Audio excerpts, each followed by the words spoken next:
ओम शांति। 24 तारीख के साकार बाबा के महावाक्य हैं।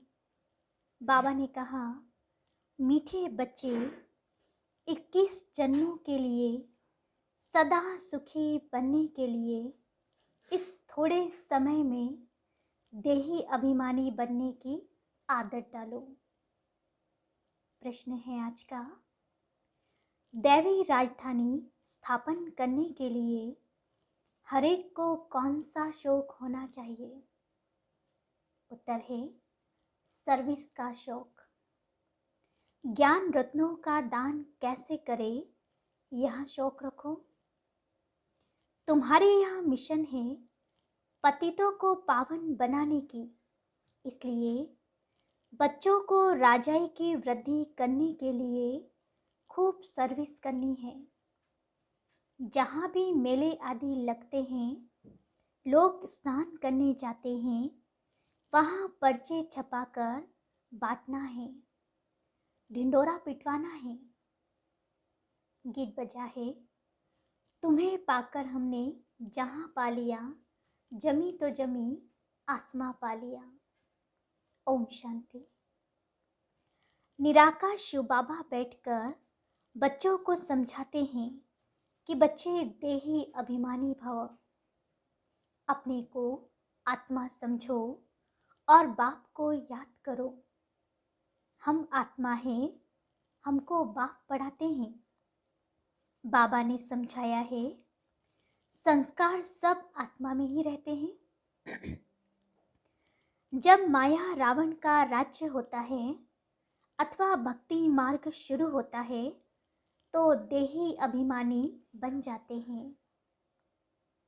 फिर जब भक्ति मार्ग का अंत होता है तो बाप आकर बच्चों को कहते हैं, अभी देही अभिमानी बनो।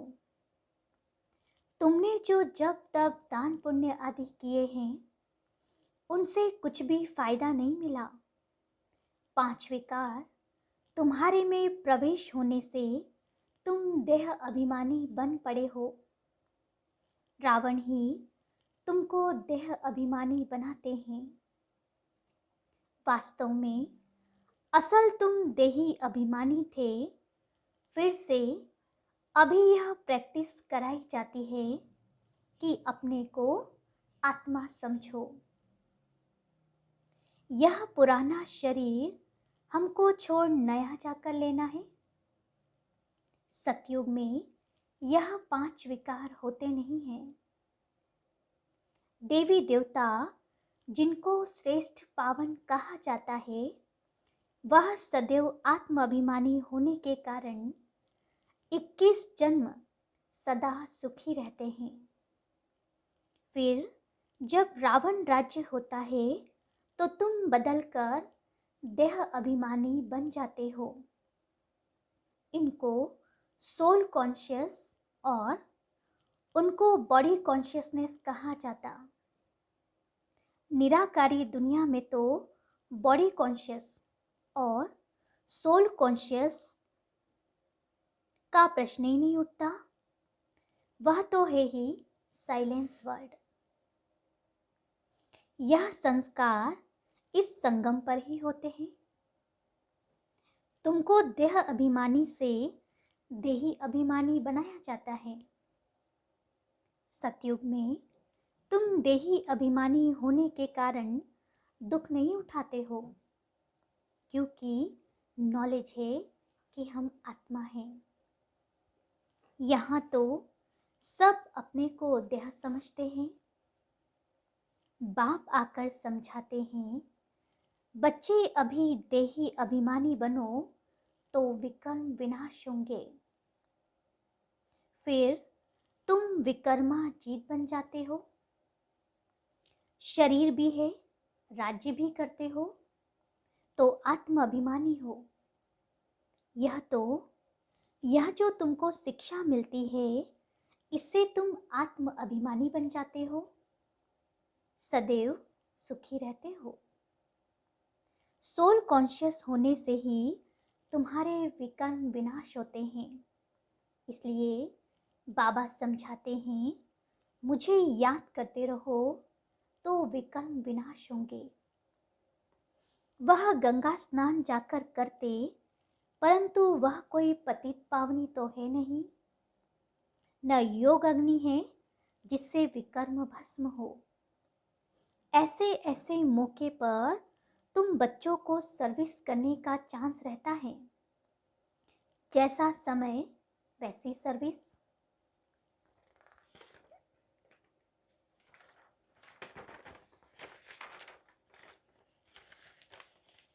कितने ढेर मनुष्य स्नान करने जाते होंगे।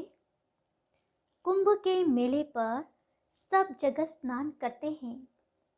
कोई सागर पर, कोई नदी में भी जाते हैं। तो सबको बांटने के लिए कितने पर्चे छपाने पड़े। खूब बांटने चाहिए। पॉइंट से ही सिर्फ यह है, बहनों भाइयों विचार करो, पतित पावन ज्ञान सागर और उनसे निकली हुई ज्ञान नदियाँ द्वारा तुम पावन बन सकते हो, व इस पानी के सागर और नदियों से तुम पावन बन सकते हो। नदियों द्वारा तुम पावन बन सकते हो। इस पहेली को हल किया तो सेकंड में तुम जीवन मुक्ति पा सकते हो, राज्य भाग्य का वर्षा भी पा सकते हो। ऐसे ऐसे पर्चे हर एक सेंटर छपा ले। नदियाँ तो सब जगह है। नदियाँ निकलती है बहुत दूर से। नदियाँ तो जहाँ तहाँ बहुत है। फिर क्यों कहते हैं कि इसी ही नदी में स्नान करने से पावन होंगे। खास एक जगह पर इतना खर्चा कर तकलीफ करके क्यों जाते हैं। ऐसे तो नहीं एक दिन स्नान करने से पावन हो जाएंगे। स्नान तो जन्म जन्मांतर करते हो। सतयुग में भी स्नान करते हैं, वहाँ तो है ही पावन। यहाँ तो ठंडी में कितनी तकलीफ लेकर जाते हैं स्नान करने। तो उन्हों को समझाना है, अंधों की लाठी बनना है, सुजाग करना है। पतित पावन आकर पावन बनाते हैं। तो दुखियों को रास्ता बताना चाहिए ना। यह छोटे छोटे पर्चे सब भाषाओं में छपे हुए होने चाहिए। 1,00,000 2,00,000 छपाने चाहिए। जिन्हों की बुद्धि में ज्ञान का नशा चढ़ा हुआ है, उन्हों की बुद्धि काम करेगी। यह चित्र 2-3 लाख सभी भाषाओं में होने चाहिए। जगह जगह पर सर्विस करनी है। एक ही पॉइंट मुख्य है, आकर समझो कि सेकंड में मुक्ति, जीवन मुक्ति कैसे मिलती है। मुख्य सेंटर्स की एड्रेस डाल दो, फिर पढ़े व ना पढ़े। तुम बच्चों को त्रिमूर्ति के चित्र पर समझाना चाहिए कि ब्रह्मा द्वारा स्थापना जरूर होनी है। दिन प्रतिदिन मनुष्य समझते जाएंगे कि बरोबर विनाश तो सामने खड़ा है। यह झगड़े आदि बढ़ते ही जाएंगे। मिल्कियत के ऊपर भी कितना झंझट चलता है। फिर नहीं तो मारा मारी भी कर लेते हैं। विनाश तो सामने है ही। जो अच्छी रीति गीता भागवत आदि पढ़े हुए होंगे, वह समझेंगे बरोबर यह तो पहले भी हुआ था। तो तुम बच्चों को अच्छी रीति समझाना चाहिए कि क्या पानी में स्नान करने से मनुष्य पति से पावन बनेंगे व योग अग्नि से पावन बनेंगे। भगवानुवाच, मुझे याद करने से ही तुम्हारे विकर्म विनाश होंगे। जहाँ जहाँ भी तुम्हारे सेंटर्स हैं, तो विशेष मौके पर ऐसे पर्चे निकालने चाहिए। मेले भी बहुत लगते हैं जिसमें ढेर मनुष्य जाते हैं, परंतु समझेंगे कोई मुश्किल ही। पर्चे बांटने के लिए भी बहुत चाहिए जो फिर समझा भी सके। ऐसी जगह खड़ा रहना चाहिए। यह है ज्ञान रतन। सर्विस का बहुत शौक रखना चाहिए। हम अपनी देवी बादशाही स्थापन करते हैं ना, यह है ही मनुष्य को देवता अथवा पतित को पावन बनाने की मिशन। यह भी तुम लिख सकते हो कि बाप ने समझाया है मन मना भाव। पतित पावन बेहद के बाप को याद करो तो विकर्म विनाश हो जाएंगे। यात्रा की पॉइंट भी तुम बच्चों को बार बार समझाई जाती है। बाप को बार बार याद करो। सिमर सिमर सुख पाओ, कलह कलेश मिटे सब तन के। अर्थात तुम एवर हेल्दी बन जाएंगे। बाप ने मंत्र दिया है कि मुझे सिमरो अर्थात याद करो। ऐसे नहीं कि शिव शिव बैठ सिमरो। शिव के भगत ऐसे शिव शिव का माला जपते हैं, वास्तव में है रुद्र माला, शिव और सालिग्राम। ऊपर में है शिव, बाकी है छोटे छोटे दाने अर्थात आत्माएं। आत्मा इतनी छोटी बिंदी है, काले दानों की भी माला होती है ना, तो शिव की माला भी बनी हुई है। आत्मा को अपने बाप को याद करना है, बाकी मुख से शिव शिव बोलना नहीं है। शिव शिव कहने से फिर बुद्धि योग माला तरफ चला जाता है। अर्थ तो कोई समझता ही नहीं। शिव शिव जपने से विकर्म थोड़ी विनाश होंगे। माला फेरने वालों के पास यह ज्ञान नहीं है कि विकर्म तब विनाश होते हैं जब संगम पर डायरेक्ट शिव बाबा आकर मंत्र देते हैं कि मामे कम याद करो। बाकी तो कोई कितना भी बैठ शिव शिव कहे, विकर्म विनाश नहीं होंगे। काशी में भी जाकर रहते हैं तो शिव काशी कहते रहते हैं। कहते हैं काशी में शिव का प्रभाव है। शिव के मंदिर तो बहुत आलीशान बने हुए हैं। यह सब है भक्ति मार्ग की सामग्री। तुम समझा सकते हो कि बेहद का बाप कहते हैं मेरे साथ योग लगाने से ही तुम पावन बनेंगे। बच्चों को सर्विस का शौक होना चाहिए। बाप कहते हैं मुझे पतितों को पावन बनाना है, तुम बच्चे भी पावन बनाने की सर्विस करो। पर्चे ले जाकर समझाओ, बोलो इनको अच्छी रीति पढ़ो, मौत तो सामने खड़ा है। यह है दुखधाम।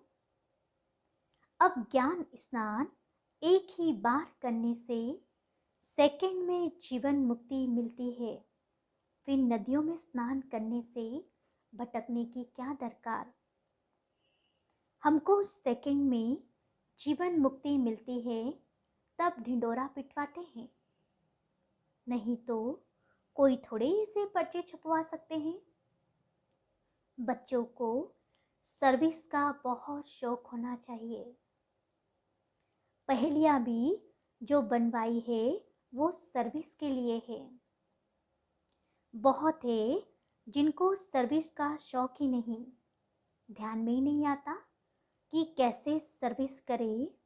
इसमें बड़ी अच्छी चमत्कारी बुद्धि चाहिए। जिनके पैरों में देह अभिमान की कड़ियां या जंजीरें पड़ी हैं, तो देह अभिमानी बन नहीं सकते। समझा जाता है यह क्या जाकर पत पाएंगे, तरस पड़ता है फिर। सब सेंटर्स में देखा जाता है कौन कौन पुरुषार्थ में तीखे जा रहे हैं। कोई तो अक के फूल भी हैं, कोई गुलाब के फूल भी हैं। हम फलाने फूल हैं, हम बाबा की सर्विस नहीं करते तो समझना चाहिए हम अक के फूल जाकर बनेंगे। बाप तो बहुत अच्छी रीति समझा रहे हैं। तुम हीरे जैसा बनने का पुरुषार्थ कर रहे हो। कोई तो सच्चा हीरा है, कोई काले झुंझार भी हैं। हर एक को अपना ख्याल करना चाहिए। हमको हीरे जैसा बनना है, अपने से पूछना है हम हीरे जैसा बने हैं। अच्छा, मीठे मीठे सिकिलते बच्चों प्रति माता पिता बाप दादा का याद प्यार और गुड मॉर्निंग। रूहानी बाप की रूहानी बच्चों को नमस्ते और हम रूहानी बच्चों की रूहानी बाप दादा को याद प्यार, गुड मॉर्निंग और नमस्ते नमस्ते नमस्ते। फिर धारणा के लिए मुख्य सार है। पहली पॉइंट है, देह अभिमान की कड़ियाँ या जंजीर काट देही अभिमानी बनना है। सोल कॉन्शियस रहने का संस्कार डालना है। सर्विस का बहुत शौक रखना है। बाप समान पति से पावन बनाने की सेवा करनी है। सच्चा हीरा बनना है।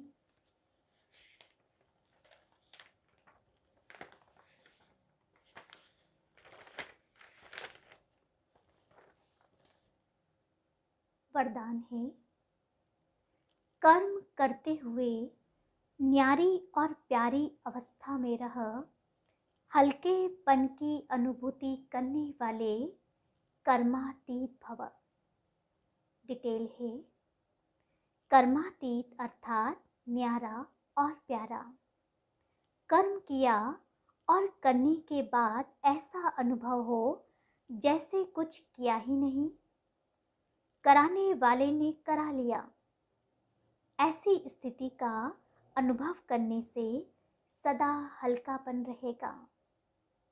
कर्म करते तन का भी हल्कापन, मन की स्थिति में भी हल्कापन। जितना ही कार्य बढ़ता जाए उतना हल्कापन भी बढ़ता जाए। कर्म अपनी तरफ आकर्षित न करे। मालिक होकर कर्मेंद्रियों से कर्म कराना और संकल्प में भी हल्केपन का अनुभव करना, यही कर्मातीत बनना है। स्लोगन है, सर्व प्राप्तियों से सदा संपन्न रहो तो सदा हर्षित, सदा सुखी और खुश नसीब बन जाएंगे। मातेश्वरी जी के अनमोल महावाक्य है। हेडिंग है, किस्मत बनाने वाला परमात्मा, किस्मत बिगाड़ने वाला खुद मनुष्य है।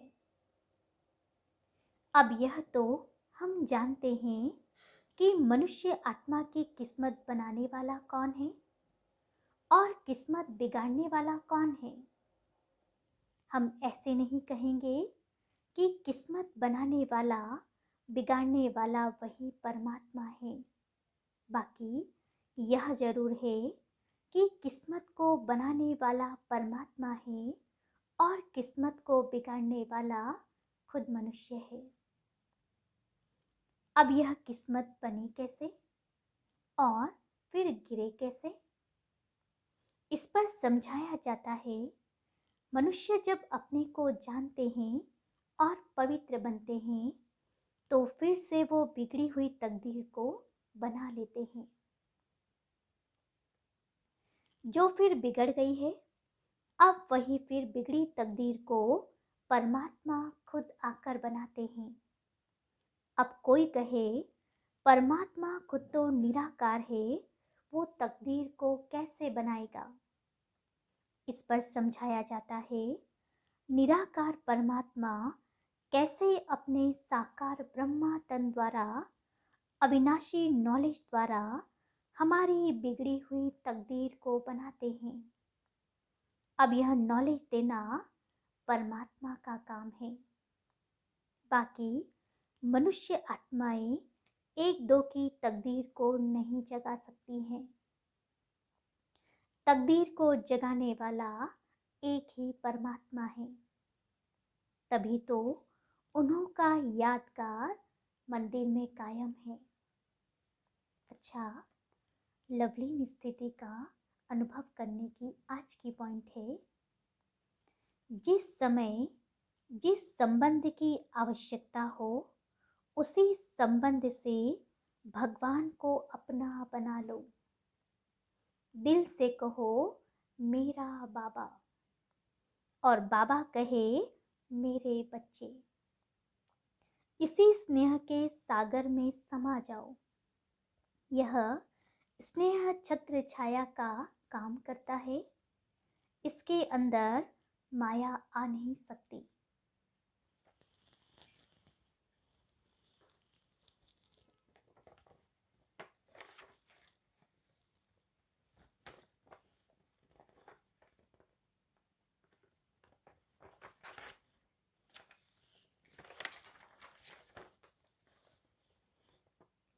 पुरुषार्थ की आज की हमारी पॉइंट है, ब्रह्मा बाप ने अपने आराम का समय भी विचार सागर मंथन कर बच्चों के प्रति लगाया। रात्रि में भी जागकर बच्चों को योग की शक्ति दी। ये चरित्र तो सुने हैं ना, तो फॉलो फादर किया या सिर्फ सुन लिया? सुनना अर्थात करना। ब्रह्मा बाप ने सदा जी हजूर किया। बच्चे ने कहा बाबा और बाप ने कहा मीठे बच्चे। मन की स्थिति में सदा हाजिर और नाजिर अनुभव किया। सेवा में सदा जी हाजिर किया। चाहे रात हो चाहे दिन हो, सेवा का डायरेक्शन मिला और प्रैक्टिकल किया, और कर्म में सदा हाजी किया। तो आप भी फॉलो करो। श्रीमत में कभी हाजी कभी नाजी नहीं करना, प्यार का सबूत दिखाओ। अच्छा, ओम शांति।